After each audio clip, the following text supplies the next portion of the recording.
Welcome back to the Suburban Ford 7 Sportscape. It is now time for you at home to get involved into the show. We ask you to hop on that Twitter machine, throw in a couple of characters, 140 or less, ask some questions for these two, and the guy who's always winning gold medals. Mike Foss. Yeah, sports producer Mike Foss. He's got a gold medal. Always my friend, always in my heart. How you doing, bud? This guy always heaping on the praise. I don't know, maybe in the video game format or something like that. Never, I don't know. Me ever winning a real gold medal, that's a pipe dream at best. But obviously, a lot of college basketball talk this morning heading into the Big Ten tournament this week, so we'll go ahead and get into a couple of questions here. Terrence asking, is John Beilein's job in jeopardy? Michigan basketball seems irrelevant. And Patrick asking, Michigan State needing to watch Virginia, who I know Joe Lunardi and others have put as a #1 seed this year. Virginia bounced them 2 straight years in the tourney. Who do you think is the biggest threat, guys? Well, Tony, we'll start with you. Who do you think is the biggest threat? I mean, I look at Virginia as a team that slows things down, but Michigan State has the formula to beat that team. They have in the past couple of years. Yeah, but other teams out there that Michigan State should hopefully not see until the Final Four? Well, I mean, there's going to be a lot of threats, but I think you look at a team like Kansas. Michigan State played Kansas early in the year and beat them, but I think the consensus is that Michigan State and Kansas are playing as well as anybody right now, so I would look at them. Virginia, of course, another team, but there's always threats in March because there's so many upsets. So there's very few easy games, but I think Kansas is the one that I would keep an eye on. I got to avoid North Carolina like the plague. All that length. If I'm Michigan State, I tend to block chance. them out of my mind. Yeah, well, so does Tom Izzo because he has such little success against them over the years. But the first tweet that came in about Beilein's job being in jeopardy, I think we've kind of covered the bases here on that. It's not really something that we should be worried about because football is king over there, right?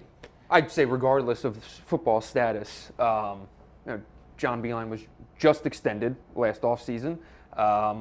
I think people, this was before my time, before I got here, but the state of Michigan basketball before John Beilein got here, I don't think should probably be overlooked. Kind of brought it back from the grave. And I know people hate the injury excuse, but the last 2 years have been derailed by injury, and I can't imagine any AD with some common sense because if it's always easy to just blame the guy and say, get him out of here. Because the next question is going to be, okay, well, who are you bringing in? Who are you bringing in that is better equipped to coach this program than John Beilein? I think you'd be pretty hard-pressed to find someone. I think Beilein has to use this offseason for some introspective, we'll say, to look at the direction of the program, look at the direction and ideals of his recruiting and that whole process. That's something that can be fixed. And it's something that's the biggest change that needs to happen. I don't think, maybe if you want to make a move on the coaching staff or something like that, that's up to him. But he is not going He is anywhere. in good hands. He's not going I anywhere. think I agree with you.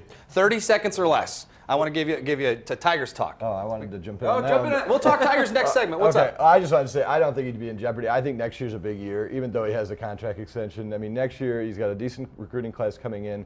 These guys are going to be older. Derek Walton, Zach Irvin going to be seniors.